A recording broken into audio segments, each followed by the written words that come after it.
Deus abençoe sua vida, Deus abençoe sua família, seu lar, seus negócios. Muito obrigado mais uma vez por me deixar adentrar na sua casa, onde quer que você esteja, acompanhando mais um ensino da Palavra do Senhor, ensino que transforma vidas. E como não podia deixar de falar logo na introdução, como eu tenho feito, eu gosto de agradecer, reconhecer o seu carinho, a sua confiança e olha, principalmente das crianças também, viu? É verdade, eu tenho recebido feedback de crianças. Então, como isso é bom, como isso é gratificante e isso estimula ainda mais em tempos tão difíceis. As crianças estão também entendendo a palavra do Senhor de uma maneira muito clara, muito prática e objetiva. Então, que Deus abençoe você, pititinho, pititinha, Deus abençoe a todos vocês. Você que já é inscrito no canal, louvo a Deus por sua vida, continua compartilhando, pessoas têm sido transformadas e alcançadas pelo poder da palavra de Deus, simples, objetiva, sem rodeio. E você que está chegando, muito bem-vindo. Não se esquece de se inscrever no canal, clicar aí no gostei para que o YouTube entenda que é importante, compartilhe aí através dos seus programas, algoritmos e por aí vai, e as pessoas entendam que realmente é um vídeo proveitoso e tem transformado vidas. Deus continue abençoando a todos, continue fortalecendo mais e mais. É com muita alegria que a gente segue prosseguindo firme na palavra do Senhor em tempos tão difíceis. E eu já convido você a abrir a sua Bíblia em 1 Coríntios, no capítulo 3, 1 Coríntios capítulo 3, e enquanto você já está abrindo sua Bíblia aí, também se preparando, nós vamos orar e vamos falar com Deus. Feche seus olhos e ore comigo. Pai amado, querido Deus, soberano Senhor, Deus de toda glória, Deus de misericórdia, Deus que tem cuidado da gente, tem nos alimentado, nos vestido, nos protegido, Senhor. Se estamos diante de mais um momento de ensinamento da Tua Palavra, é porque até aqui o Senhor tem nos ajudado. Nós sabemos que os dias são difíceis, mas podemos contar com a Tua ajuda. Sabemos que os Teus planos, os Teus propósitos, a Tua Palavra, nada disso voltará vazio para Tuas mãos, Senhor, porque o Senhor é Deus e vai cumprir todo o Teu querer. Aplica mais uma vez, Senhor, a Tua Palavra nos nossos corações, fortalece esse pai, essa mãe, essa mulher, esse filho e filha, em nome de Jesus, para que possam seguir em frente, crendo que só o Senhor pode transformar vidas. Nós oramos e agradecemos no nome de Jesus. Amém e amém. Muito bem, palavra do Senhor em 1 Coríntios no capítulo 3. Quem conhece a palavra de Deus, quem tem um contato direto com Coríntios no capítulo 3, sabe que o apóstolo Paulo ele vai repreender aquela igreja logo no início dessa carta, porque era uma igreja que era carnal. E é possível sim uma igreja carnal, pessoas carnais, pessoas perderem o foco de Deus e começarem a olhar para o ser humano, olhar para as pessoas, e isso torna e traz uma característica de carnalidade dentro da própria igreja, onde o próprio apóstolo Paulo repreende essas pessoas.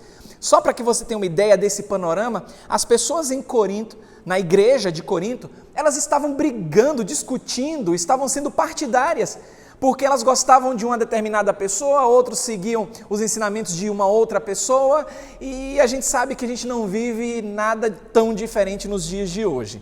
Então acontecia naquele tempo, e pior, dentro da igreja.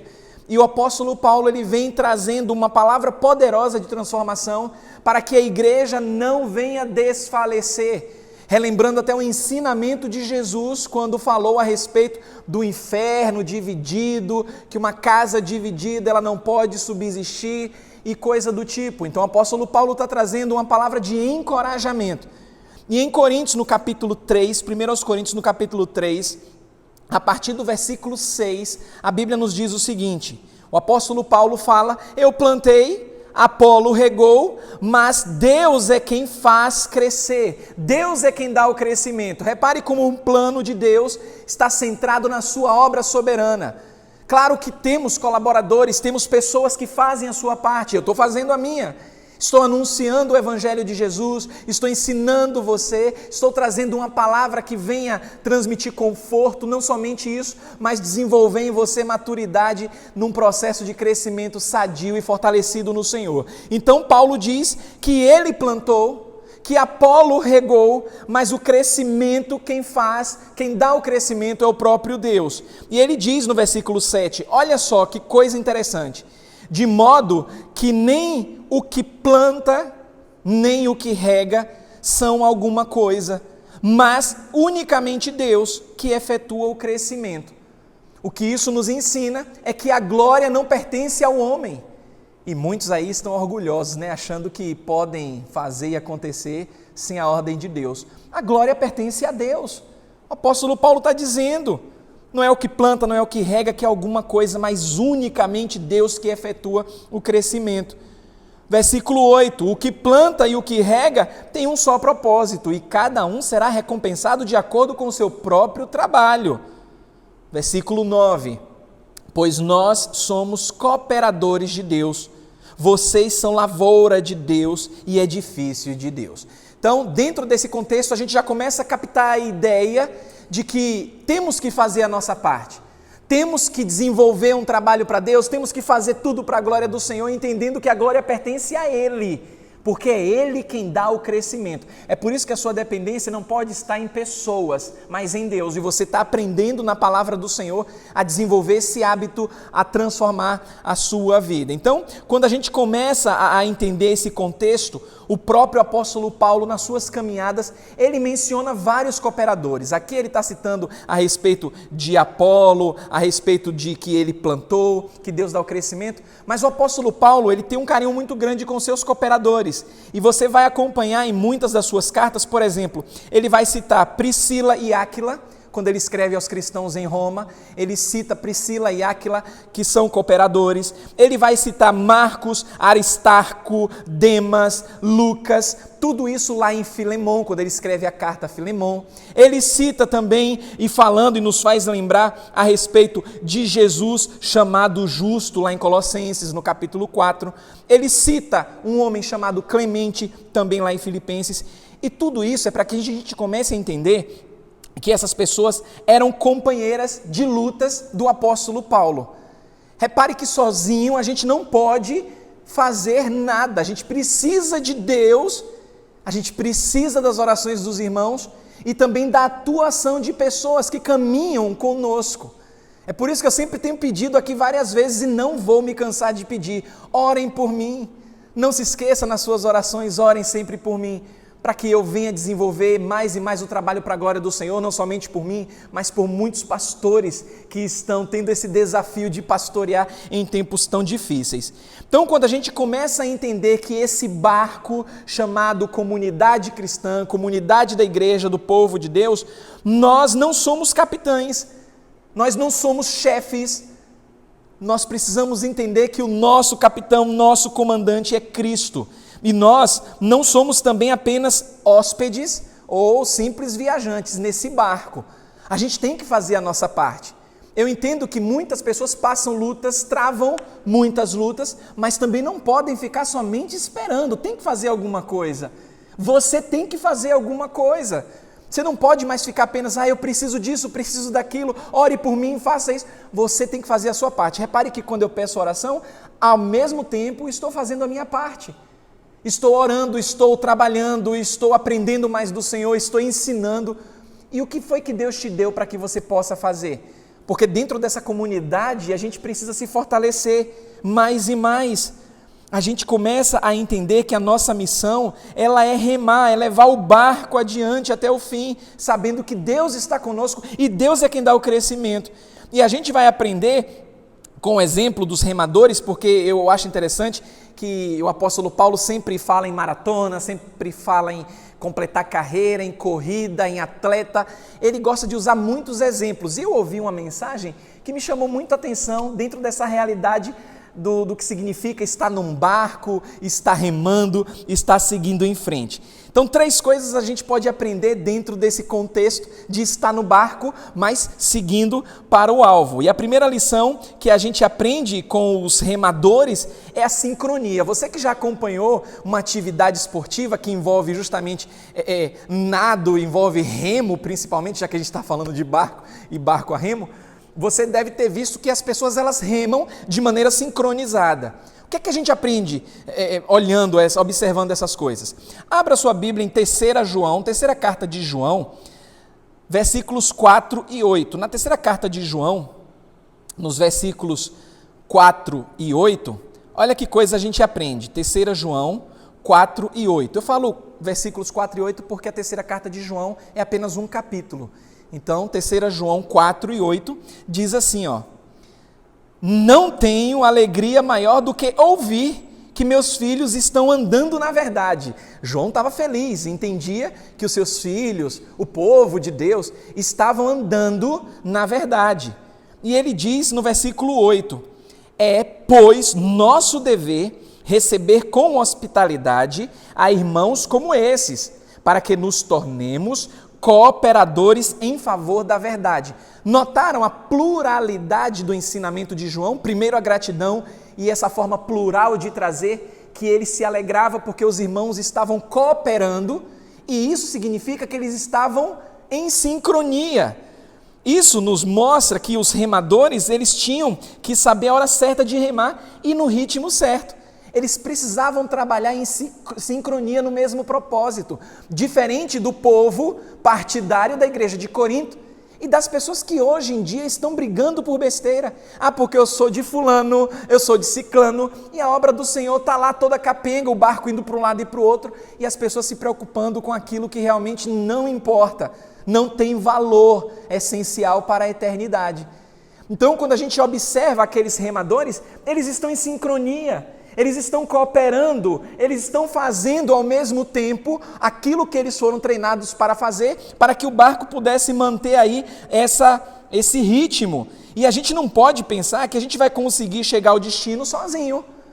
A gente não pode achar que, eu vou fazer e acontecer e eu vou chegar no meu destino. Nós precisamos uns dos outros, através das orações, através da empatia, através da lealdade, menos críticas, menos apontar dedo e fazer mais para Deus, ouvir mais de Deus e fazer mais para Deus. Porque quando a gente está no mesmo propósito, a gente vê a mudança acontecer, porque a gente está caminhando juntos para o mesmo alvo, que é Jesus. Outra coisa que a gente aprende dentro dessa questão de estar no barco, além da sincronia, a gente aprende a questão da força. É aí que entra uma questão muito importante, porque muitas pessoas estão fraquejando na fé. E olha que recentemente eu tenho falado muito sobre isso. Amor de muitos esfriando, pessoas desanimando. Isso está acontecendo em todos os lugares e em todas as esferas. Em Filipenses, quando o apóstolo Paulo escreve aos cristãos em Filipos, lá em Filipenses, no capítulo 4, a palavra do Senhor nos diz em Filipenses capítulo 4, no versículo 3, ele diz assim: sim, peço a você, leal companheiro de jugo, que as ajude, pois lutaram ao meu lado na causa do Evangelho, com Clemente e meus demais cooperadores. Os seus nomes estão no livro da vida. Olha o que o apóstolo Paulo está fazendo, pedindo oração, pedindo fortalecimento para esses cooperadores na sua obra. Repare que não é muito diferente do que está acontecendo agora, nesse exato momento. Sim, eu vou mais uma vez agradecer a sua participação, e você que está chegando agora, seja muito bem-vindo, se inscreve no canal, faz a sua parte, compartilha, porque isso vai ser de grande proveito para as pessoas que mais precisam.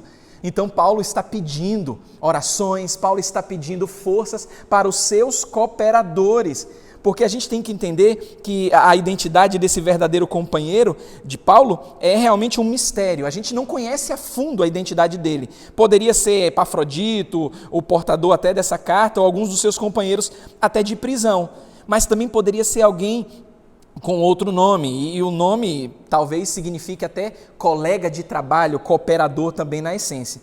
Mas, meus queridos, a segunda lição que a gente aprende com os remadores é a questão da força.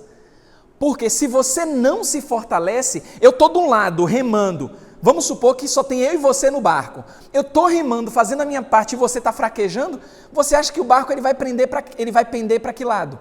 Ou se eu estou muito fraco, estou remando e você está lá todo forte, o que é que você acha que vai acontecer? Então, o fortalecimento espiritual é crucial nessa caminhada. A gente sabe, os dias são difíceis, todos nós estamos passando por momentos difíceis, mas nós não podemos fraquejar, você não pode fraquejar em nome de Jesus, você tem que se manter firme em nome do Senhor. A sua alegria vem do Senhor, que é a sua força, você não pode fraquejar. Além de estar em sincronia neste barco, Você precisa estar forte no Senhor. Pastor, eu não tenho tido forças, tenho desanimado. Eu estou cansado, estou cansada. Então sabe o que é que você vai fazer? Você vai descansar. Mas você não vai desistir. Porque quando a gente está cansado, a gente descansa. E depois recobra as energias e volta à luta. Não desista, em nome do Senhor Jesus, recupere as suas forças, porque como remadores, eles precisavam colocar toda a força no remo, nós também devemos remar com mais vontade para fazer a obra de Deus, porque estamos lidando com coisas eternas. As coisas passageiras, a gente já viu que a gente não pode confiar nelas. Olha o mundo aí em meio à pandemia, pessoas que confiaram nos seus bens, nas suas roupas, nos seus carros de luxo, e agora, para que servem essas coisas? Então aprenda em nome do Senhor Jesus a confiar nele, a colocar sua força nele, para fazer a obra dele. Não seja fraco, se esforce, faça a sua parte, peça a oração, a gente ora por você, você só não pode desistir.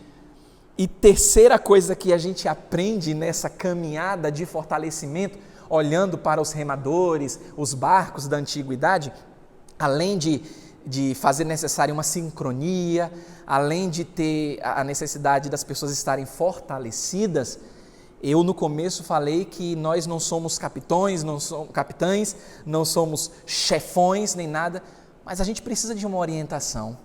Você está recebendo uma orientação. E isso vai desenvolver o quê? Submissão. Eita, dias difíceis, pessoas arrogantes, pessoas que acham que não precisam ser direcionadas. Eu, como pastor, eu sou direcionado. Eu preciso de amigos pastores também, pessoas sábias, homens e mulheres que me orientam também. Eu não posso dizer, porque eu sou o pastor, eu não preciso de orientação. Eu preciso aprender o princípio da submissão nessa caminhada. Quando o apóstolo Paulo escreve a sua segunda carta aos irmãos em Corinto, 2 aos Coríntios, capítulo 1, versículos do 20 ao 24, a gente encontra o seguinte: 2 aos Coríntios, capítulo 1, do 20 ao 24. Olha o que o apóstolo Paulo diz na segunda carta aos irmãos em Corinto, a igreja problemática. Pois quantas forem as promessas feitas por Deus, tantas tem em Cristo o sim. Por isso, por meio dele, o amém é pronunciado por nós para a glória de Deus. Ora, é Deus quem faz que nós e vocês permaneçamos firmes em Cristo. Ele nos ungiu, Ele nos selou como sua propriedade, pôs o seu Espírito em nossos corações como garantia do que está por vir. Invoco a Deus como testemunha que foi a fim de poupá-los que não voltei a Corinto. Não que tenhamos domínio sobre sua fé, mas cooperamos com vocês para que tenham alegria, pois é pela fé que vocês permanecem firmes. Trocando em miúdos, o apóstolo Paulo, nessa segunda carta, ele não desistiu de orientar aos irmãos em Corinto, mesmo sendo a igreja problemática. Ele tinha um compromisso com Deus e o compromisso de fortalecer a fé daqueles irmãos, para que aqueles irmãos, sendo cooperadores, pudessem aprender o princípio da submissão através dos ensinamentos do apóstolo Paulo e com isso pudessem caminhar nesse caso que nós estamos aprendendo, remar de maneira em sincronia, com força, mas ouvindo a palavra de Deus e aceitando em submissão. Hoje a gente sabe que os filhos são rebeldes, maridos rebeldes, esposas rebeldes, porque as pessoas não querem se submeter. Não, isso eu não aceito, eu não quero isso para a minha vida. Aí quando chega lá na frente e acabam quebrando a cara, o que é que fazem? Por favor, ore por mim, por favor, faça isso e aquilo outro. Mas e todo o ensinamento que aprendeu? Não valeu de nada?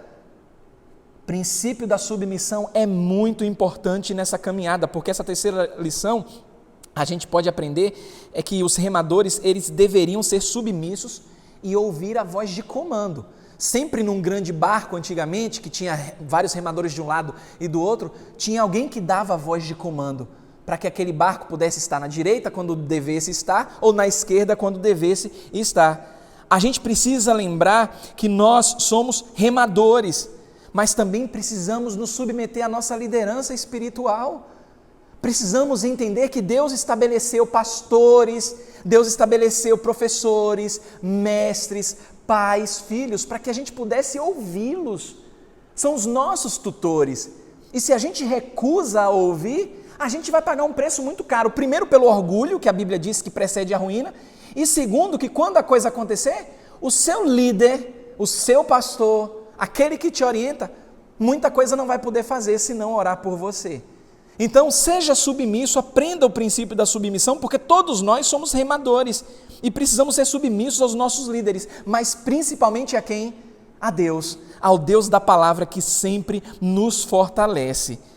Então, quando a gente olha para esse ensinamento, a gente entende que nós somos remadores, mas o barco precisa de cada um de nós. Eu preciso de você, eu sei que você precisa de mim. Nós precisamos uns dos outros, porque só assim seremos fortes e firmes nessa caminhada, remando com sincronia, entendendo que precisamos estar fortalecidos no Senhor para que isso aconteça e a sobrecarga não seja demais para o nosso irmão, e obedecendo a todos os princípios ensinados por Deus através da sua palavra. Eu quero mudança na minha vida e eu sei que você também quer, mas você está disposto ou disposta a pagar o preço para que essa mudança aconteça? Pois eu já adianto que vale a pena, vale muito a pena. Sabe qual é a consequência de se aprender da palavra de Deus e colocar em prática? Sabe qual é a consequência? As bênçãos de Deus. Confie, pague para ver e você vai ver o que vai acontecer na sua vida. Que a palavra de Deus seja aplicada no seu coração e não volte vazia. No nome santo de Jesus. Amém e amém.